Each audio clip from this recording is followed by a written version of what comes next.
So, Kreinvar has taken a couple more territories from Marhold. Honestly, not as much as I kind of expected there. We want to see diplomatic map. Oh no, never mind.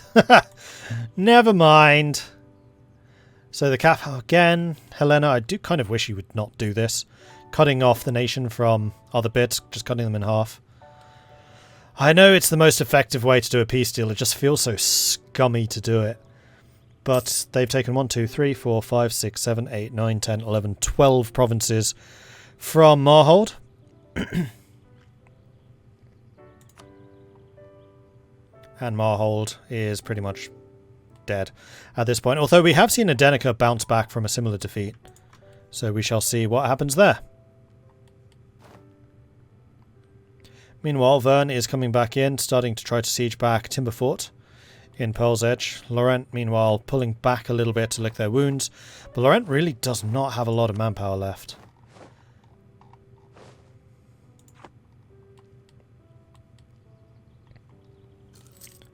And the Arboran small country fight has also ended.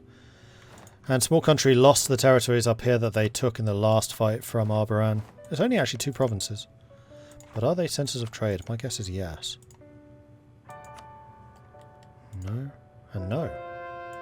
That one is.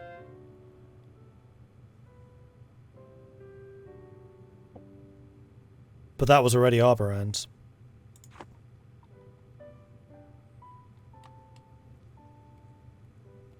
So now the small country is probably just redirecting their forces to face off against Vatesk.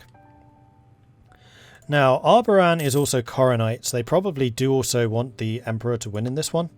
Although I don't know how much they really want this to be a big victory, to let the Emperor basically come back in a big way.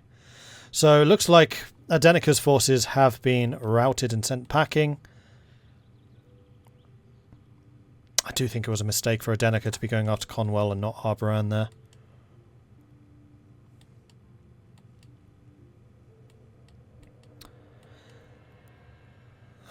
Faceless. Lost my gnomish spirit. It was inevitable, unfortunately. Although they didn't take that much from you, they just took the northern bit. Like, the main heartland is still there. And this bit was basically indefensible anyway because he didn't have the connection. Anyway, we've got another battle going on with Lorent being able to bring in a lot more troops. Now the small country has been removed from their Arboran issues. They are able to rejoin this fight with a vengeance. And Vern may not have the numbers needed to counter this. Although Lorent is still taking just such massive amounts of damage, they have a level 6 shock advantage. So every dice that is rolled, Galinda Lubran is getting a +6 on the die roll. So that's a 9 against 0. And the count here is 500 troops lost for Vern to 2,000 lost for Lorent. And they're just chopping their way through the Lorentish front lines. And the Gnolls have a 0041. Okay, I can see why they're doing so much shock damage. 4 shock attack against a 1 shock defense on the volley infantry from Lorent.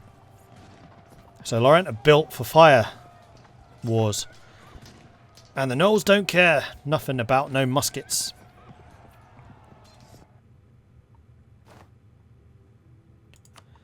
Inevitable, I'm going to die. Lost most of your colonies. I mean, the colonies kind of felt like a bit of a... Oh, what's the word? What is the word?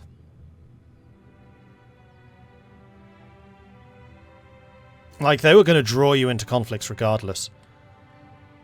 No, not afterthought. Not swamp. Not superfluous. They're going to be the reason that you get attacked. They're going to be a... liability, that's the word. Yep, those colonies were just a liability. They were going to get you into wars with Bjarnrik that you couldn't afford. What you need to do is fortify your northern quadrant, because that's where Bjarnrik always attacks you, and then just go tall. Like, the gnomes are really bloody good at building tall. And unfortunately, going colonies, you joined the colonial game way too late. All of this stuff had already been taken, and this stuff is basically useless. It's just not valuable enough. Unless he managed to get lucky and get a lot of gold, which Bjornrik did. Actually, take a look at that from Bjornrik's perspective. Yeah, there's a little bit of gold here on the coast, but otherwise it's just not that valuable. It's an afterthought.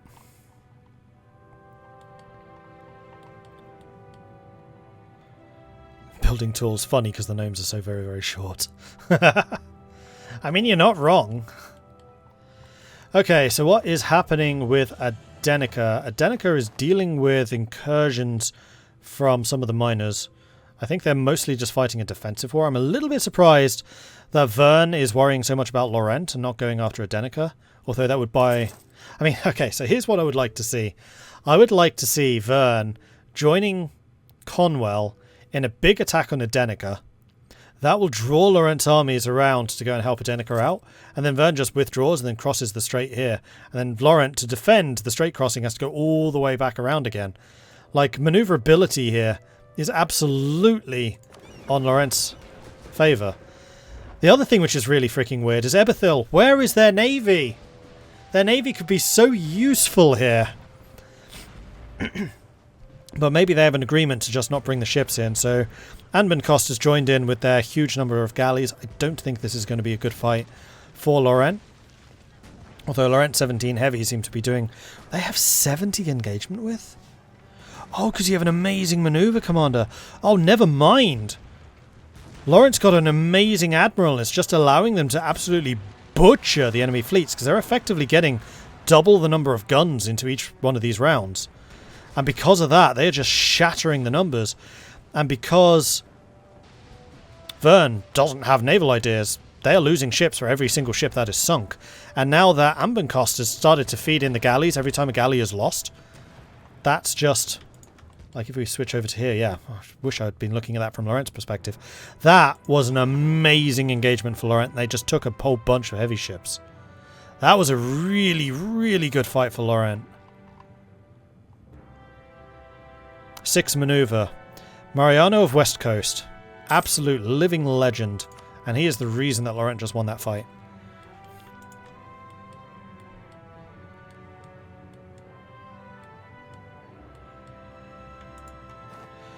Meanwhile, Adenica is slowly being occupied by other people, trying to recruit a couple more units to help bolster their numbers, although manpower is going to be their ongoing concern. Meanwhile, Crynvar. Currently not doing anything particularly aggro. I'm still surprised they've not gone after Coruvia. I'm surprised that nobody has really gone after Coruvia. That's not Mariano of West Coast. That's Admiral Yi. Yeah, fair.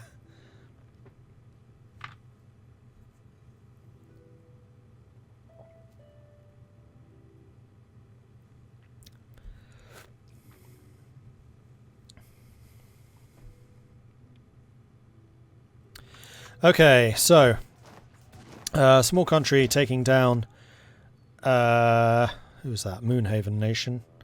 We've got Vern trying to re-siege this and taking a little bit of attrition as they do so. Right, we were going to see what the advantages of the Nolish military were. Manpower, recovery speed, land maintenance reduction, land attrition. Their navy tradition decay is bad, fort defense down, recover army morale speed up, ship durability down. That's another reason that Lorent was able to beat them. Looting speed up, movement speed up, land fire damage down, shock damage up, shock damage received down. So they are going to be good against shock nations. Plus, of course, the Ravenous Gnoll pack with their crazy amount of shock. And then suddenly, at level 18, it shifts from the shock damage to fire damage. Why waste our precious pack against unworthy foes? Let's just strap up the kind of gunpowder and send them running into their lines. Krazox the Smart. What a weird military. Laughing Chargers, very balanced. And then long rifles. They start to become an actual fire army. Although probably still outclassed by the others. So this kind of feels like the high point of the Nolish military. And then it goes slightly higher, but they take loads and loads of casualties, and then voomf, down compared to the others. Meanwhile, we have a Laurentish-Vernian fight again. Vern does have another 70,000 stack sitting right next door. Is that just infantry? No, they have another stack of artillery, and they're going to attack around the side to try and knock out Vern's reinforcements. But there's 140,000 halflings marching bravely into the fray. And now it's... Oh, I was going to say now it's Lorent doing the damage, but then it's switched because they've still got that ridiculous general. And Lorent's still not bringing in a better commander. They need to get a level 6 shock commander to counter the shock from the wizard. Like, they just need to. Have they actually re-rolled generals? They have, finally. They need to get this guy into the fight. Like, these guys, on paper, yeah, they're decent, but they really need that shock advantage. Especially because a lot of Lorent's damage is done by their cavalry still. But it does look like Lorent, with Small Country's support, is going to be able to beat Vern here. Vern coming in with a secondary attack against Small Country, but as soon as this battle is over, these Laurentish armies are going to just turn around and help. Lorent's still got a bunch of reinforcements back here that they can feed in, though that is probably information that Vern does not have.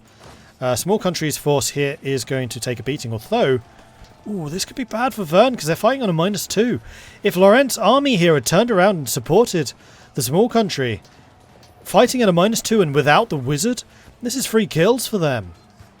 But it looks like the Small Country is actually doing themselves proud with this fight and taking the fight there. And then we've got Lorent coming in with a secondary army to go and shatter the low morale of the Vern army, which just didn't retreat very far. Lorent coming on a -2, though. See, this is a bad fight. They should have fought the other one and just done damage. It's free damage. And this is especially important right now, because Lorent just has no manpower. And Vern does. And Vern also has more professionalism to tap. Like, this is a bad fight for Lorent. They should not be fighting this. They're losing 3,000. What are you doing, Lorent? You're throwing this. Get out of there. This is terrible. 3,000 for 300. Like, why are you still fighting this? Why? Okay, so you got rid of one of the -1s by bringing in a better maneuver commander. And Vern's going to take the victory.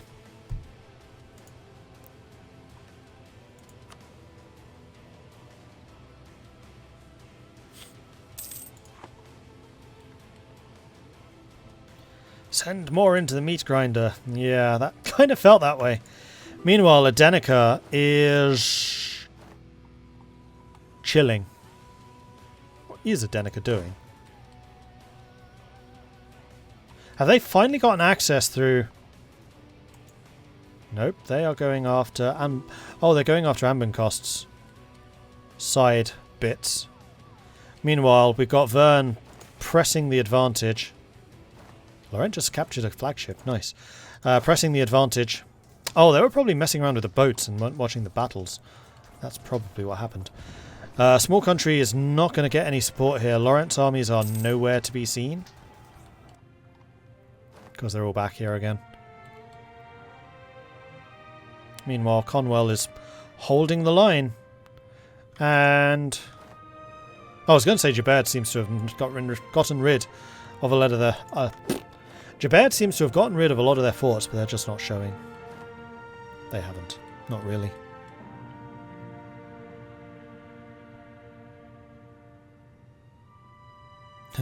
Yes, it's definitely that kind of situation. Centre is buckling. My left is failing. Situation excellent. I am attacking. Lorent is general. Phoenix Empire have been silent this entire session. They're just doing their AI wars. They're just gobbling this up. It's free real estate. And honestly, that's all I expect them to do for the next session or two.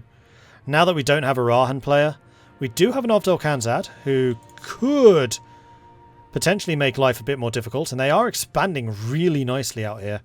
In fact, their next battle would seem to have to be against the command, because they want Hulaz Krakazol, because that's going to be the main entrance for Phoenix Empire if they do ever decide to go after Ovdal Khanzad. Although actually no, this is also Fortress. You need to upgrade these castles, dude. They need to be the highest level they possibly can be, so you can just turtle it and just let attrition do its job. Because numbers are never going to be on your side. Lots of cannons, though. That's definitely going to be on your side.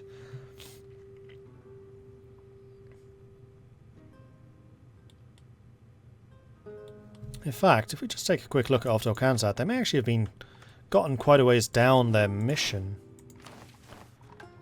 Oh, no they haven't. So they still need the Blast Forge here, so they need a level 4 natural scientist. Easy enough to get. And then that'll allow them to get this one, which is another artillery damage from back row. And then they need Mithril, which they already produced. They'd be able to get the Mithril guns. Then they need Dame's Tier. And that's basically just a waiting game until Dame's Tier appears somewhere. And they can take it. Which right now they do not produce. Although... oh, Earthseed doesn't produce Dame's Tier. It did in my game.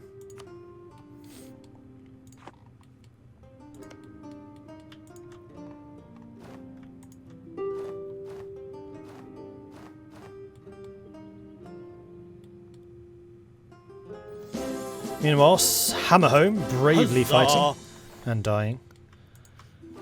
And... is it over? It's over. What happened? Oh, I don't get a log, so I literally don't know what happened. Dominant faith. Religious peace. Peace of Westphalia. So it was a white peace. Between Vern and Lorent. Okay. Which means that the electors can be of any faith. Doesn't matter. Apparently they got tired of beating each other up, and probably still a little bit concerned by this, because the Bulwark has suffered. Religious peace, 1 AI province and more reps from Lorent. We have failed Adian. Eternal shame rests upon the shoulders of Adenica. I mean, to be fair, Adenica, you did nothing in that war. I don't know what you were trying to achieve. Because all the battles were down here and they were against Vern. Had Adenica come in with their superior cavalry to support Lorent, I think you probably would have done more. And I know you had military access through Arboran because I saw you moving through there.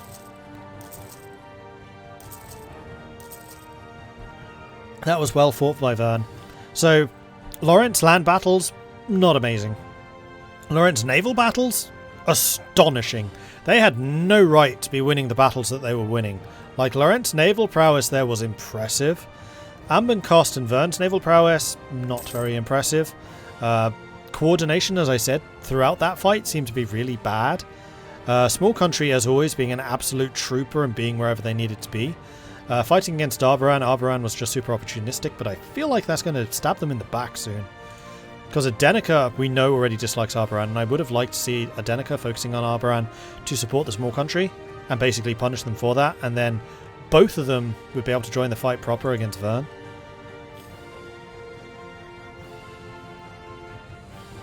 When Mordred complements your naval skills, you've made it.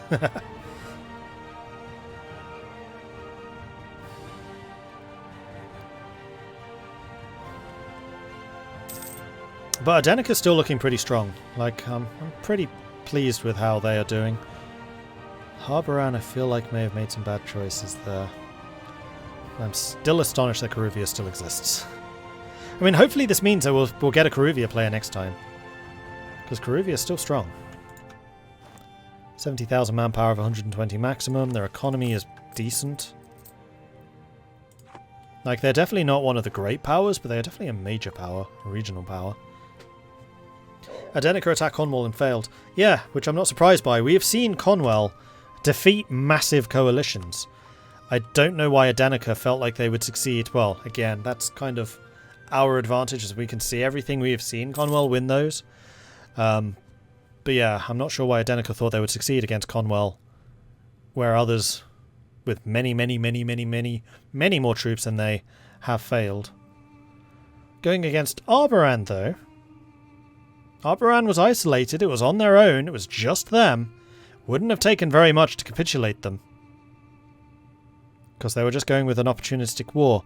They could probably have forced a couple of battles against Arboran to make them reconsider, and then said, okay, we'll piece you out for military access, and then Adenica can join small country in Lorent in fighting Vern.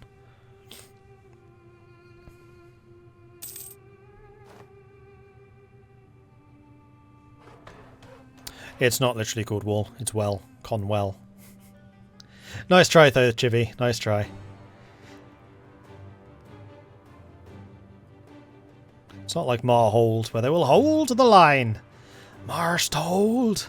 We marst hold! They just forgot the ST.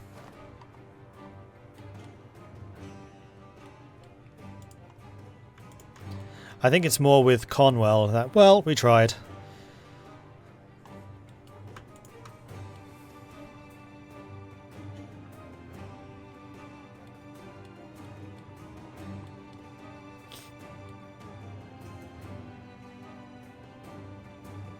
Although I must say, in the balance of power between Jibet and Conwell, which for so long was pretty much completely equal, this is definitely shifting massively in Conwell's side. Conwell's favour. I don't really know what Jibet have been doing. I'm guessing just going really tall. 336 dev against 600. Because Conwell can also go tall. Production efficiency. Construction cost. Idea cost. Republican... Oh, you lost your Republic. Interesting. I wonder if that was because of a dictatorship. Force limit. Provincial trade power. Idea... Wait, another idea cost? Okay, this is such a mess. I can't read what their national ideas are. Something has bugged out pretty badly.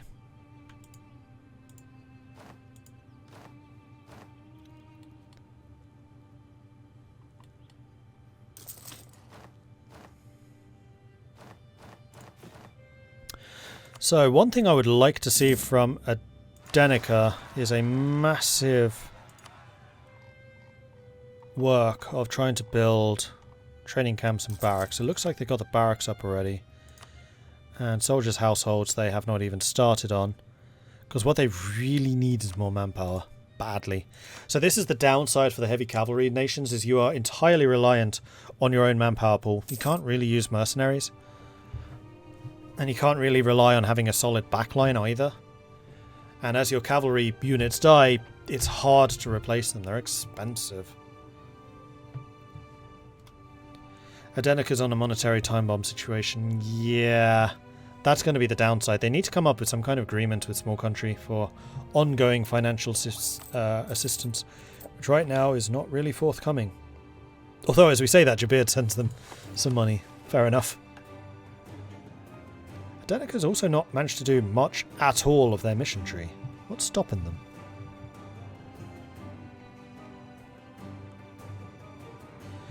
%40 crown land, which is just development. And then they need to have an advisor level 2.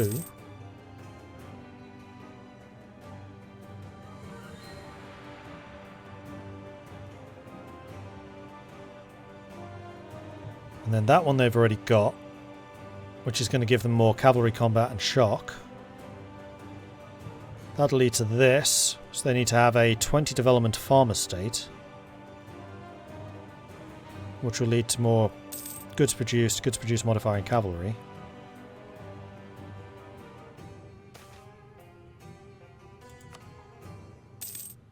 And then leading down this way, Return of the Knights, which all they need to do is complete that, and then that gives them more military power. They become a page, which gives them prestige from land battles and army tradition from battles. More army tradition means better generals. Better generals means more likely to actually have someone that has a high shock value. I mean, they have the same problem that Lorent had, it's just bad commanders.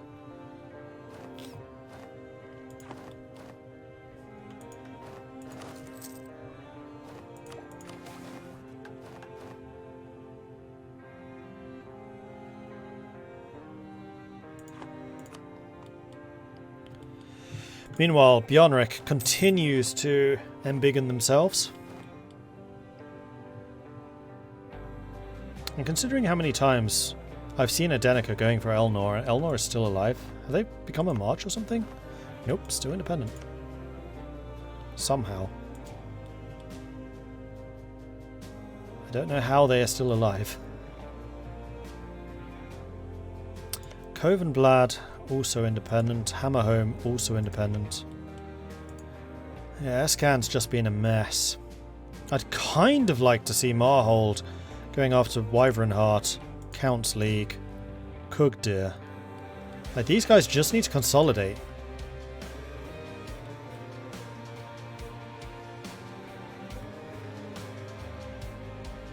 Although I guess they're afraid of declaring war on anyone and then Krynvar coming after them. Although Adenica still has that tiny little buffer between them and another Krynvar attack. Because I would imagine that Helena probably sees Adenica as the biggest threat there. Like, they've kind of proven that they can thrash Marhold. Marhold is really good commanders. See, this is the kind of quality that Adenica really needs. What is your army tradition? It's 98. How are your commanders as bad as they are? Can have up to 18 pips. That's 9, 10, 11, 12, 13, 7, 11, 12, 6, 7, 8. Why is this guy still in command? 8, 9, 10, 11. Yeah, you need to fire this whole group and then recruit another bunch. I mean, admittedly, your problem is low on military power. You are up to date on Miltech, but you're kind of behind in everything else. I bet you've had a stint of not great rulers. Yeah.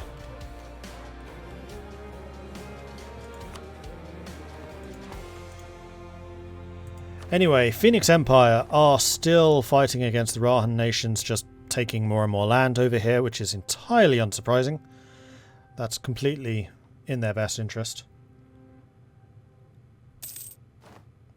Then Aratos is over here fighting against Razenkand. So Gumba, Tellum and Belakar, Vul, Tenvak and Gofira. Alongside Vern. And then Oslam Azdir is going after Haraz Ordum, trying to consolidate more of the land over here. So the great Dwarven hope right now, I would say, is Oslam Azdir. Manpower is still a little bit low. Have you gotten yourself out of debt? You have! Oh, one hell of a recovery there, Tanya. Nice. And you got your cavalry combat ability up to plus 40 now. Originator of Ram Cavalry, Charge of the Ram Cavalry. Oh, right, yeah, you probably get cavalry bonuses from your mission tree. I hadn't even considered that. Which is going to make your cavalry even more scary, because you already have really, really good pips.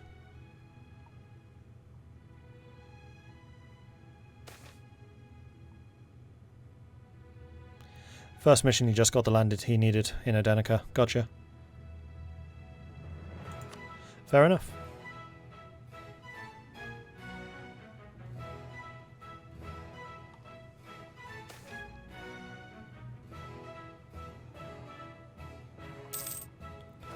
Yeah, just got cavalry combat from that. Morale of armies. Production efficiency. Getting a lot of production efficiency for the dwarves. Cav cost.